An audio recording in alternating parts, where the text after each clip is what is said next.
That's all I'm gonna say. That's my 2 pence. Tosh. That. Tick tock, tick tock, tick tock. Breakdown.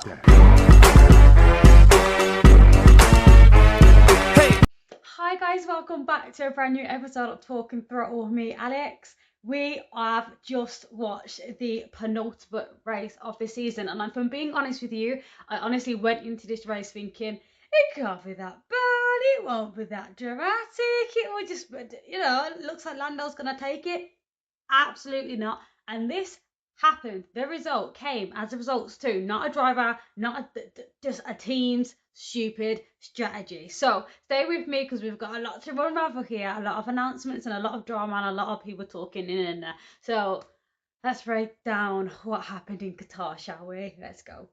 So we had 2 races left, came in, sprint weekend, okay, fine. Now, Piastri comes in firing, brilliant, what I love to see. Now, I think it's at this point, I may as well be very obvious with who I want to win. I want Piastri to do it, and a simple reason as to, this is his season, he deserves a season, and nobody deserves a season more than him. If you don't agree with me, that's okay, you can argue with your door, that's just my opinion.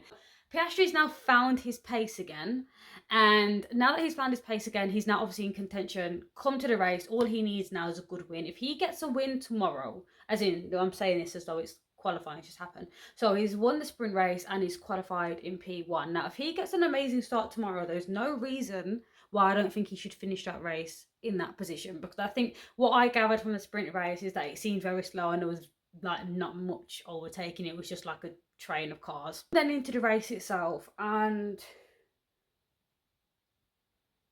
somebody in McLaren, God knows who it was, decided not to pit the cars. Now, the minute I saw the yellow flag, now if you follow me on Instagram, I was giving my live reactions at the time, so anyone who follows the page will get exactly what I'm talking about. But as I was posting on Instagram about my live reactions, if you go back and watch it, my original point or my thought process, the only thing I cared about was Lewis, and I was like, if I was Lewis Hamilton, I'd pit right now. Like, pit right now, you're on soft tyres, go into mediums, fine.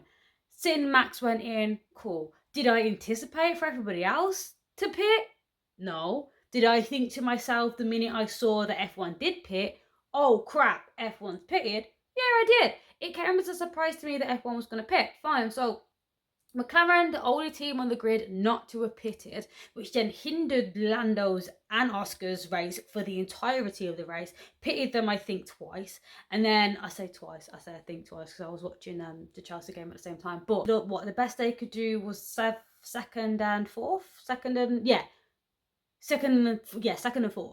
Like, I feel like a lot of people are talking about, McLaren's bottled it, Now, I remember, and I don't know if anybody else remembers this, but I remember it quite well. McLaren won the 2024 Constructors title. He remembers the fact that at one point last season, Lando Norris had enough points or was in a position to overtake Max in the championship, but everyone seems to have forgotten that, and I feel like I'm going crazy. Now, I remember distinctly one occasion, but I'm confident it happened more than once. Well, on one occasion at least, there was a race or whatever where Piastri was ahead of Lando, and bearing in mind last season, I don't think Oscar was much of a threat in the Drivers' Championship, so I think he was just there. Right. However, McLaren decided not to prioritise Lando, and they kept Lando in third and they put Oscar in second. Now, if they swapped them over, Lando would have had enough points to overtake Max in the Drivers' Championship, and that would have made it more exciting. And I think that would have probably had F1 even more on the edge of their seats this year, because we know that Lando was relatively close, or was at least in contention last season, but obviously he didn't win it. I'm not going to say that was the sole reason, but that was, for me, the first time I spotted out these papaya rules. And we've seen it in teams over the years, like Lewis and Bottas, brilliant example, where you clearly had a number one and you clearly had a number two. And your number two was okay in that position for a while at least, but still.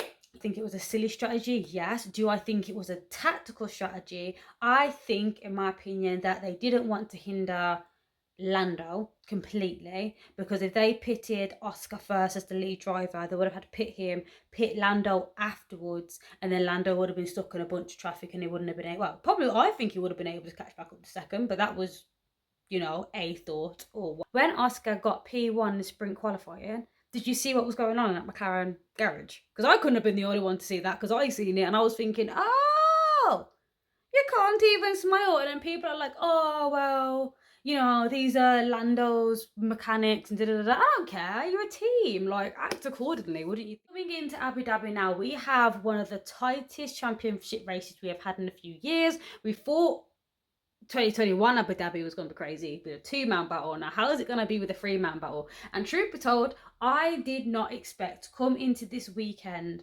and come out saying, I genuinely have no clue how this race is going to go. And I know that Lando's pretty much almost got his hands on the championship. However, did you not see what just happened? Just dangling the theatre little line things.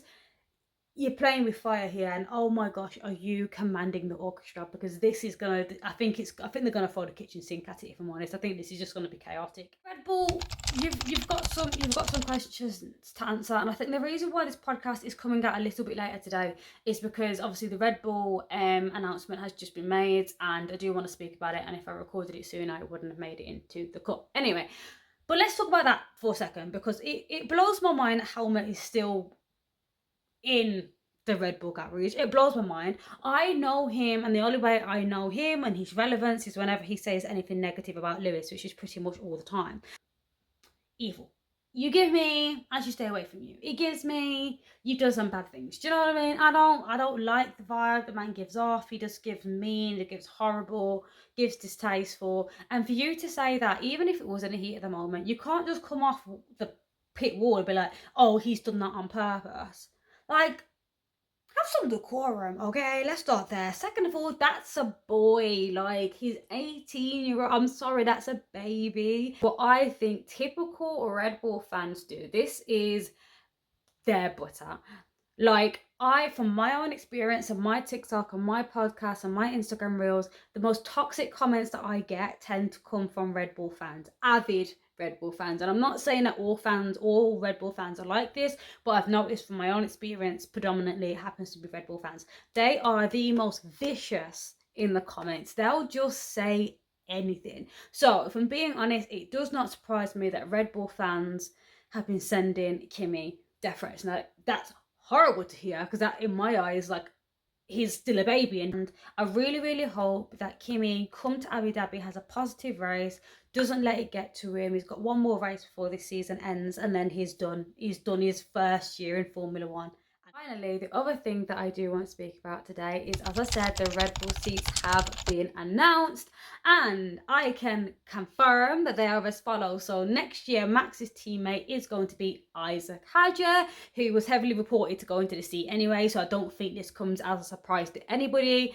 The second seat, so junior Red Bull seats will be taken up of a lovely rookie whose name I have not become familiar with just yet, and Liam Lawson, and then Yuki Tsunoda is going to be a reserve driver. So I'm happy Yuki's got something. However, this decision doesn't surprise me altogether. I mean, I know that it was like reported that Isaac was going to go over there, but I think a lot of F1 teams now are starting to look at the future, which is why we've got so many rookies driving for us this season. So many changes coming in, and you've got such a healthy batch of young talent. Why would you want to go back to the original? So if anything, respectfully, I'm actually surprised that Yuki has still got a seat. I mean, a reserve driver is a good seat just in case anything happens. That I feel like is very Red Bull coded again, just making sure your back is covered this time when you want to get rid of a driver after 2 races. Them keeping Yuki as a reserve driver could just be them playing the safe card a little bit,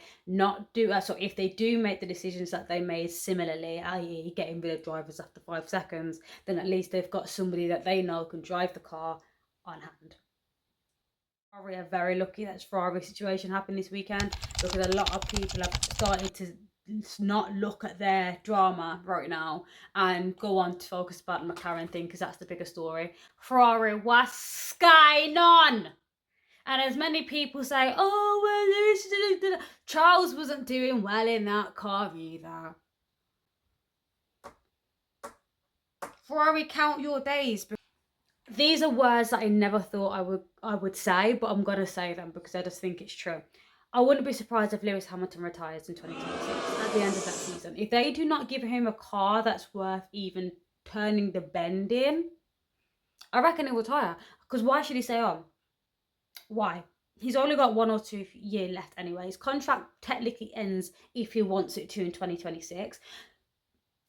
If he performs anywhere remotely to what's happened this season, and they don't come back with something ridiculous next season, it's time to go, my mans. It's time to go. But that him staying is going to do a lot more damage to his legacy and his career than good. You want to leave on a high. I do not want the last time I see Lewis Hamilton to him being slow. No, that's not the Lewis I want to remember. Or no.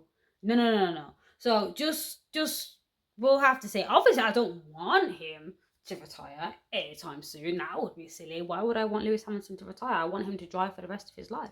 But what I don't want to see is Lewis Hamilton drive and it just be like a, no, not with this amount of, not with the amount of rookies and talent that's coming up as quickly as it is. No. If I have to say goodbye to my Lulu a little bit sooner, then fairly dues, I have to say goodbye to my little Lulu. Anyway, I believe we are already at the end of this season, but this Sunday will be Abu Dhabi, and I'm excited. I know you are more than likely going to be excited. So this is the first season finale for Talking Throttle, because we've already started this year, but I am very much looking forward to seeing all of you here. I may even do an earlier episode. I'm not sure. We'll try my best, but likely it will be Tuesday. Come back here so we can digest exactly how it goes down in Abu Dhabi. Hear me when I say this. I want it to be Oscar Piastri.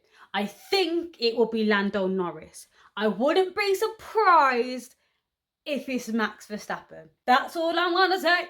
That's my 2 pence. Let me know how you think it's going to go downstairs in the below in the comments. If you haven't already, again, instead of starting the video, stop this video, go straight down to the subscription button, hit it, hit the comments, hit the likes, so next time something happens in Formula 1, we can gossip about it together. Anyway, guys, thank you so much for watching. I will see you next Tuesday as we go racing one final time. See ya! Hot. Tick tock, tick tock, tick tock. Breakdown.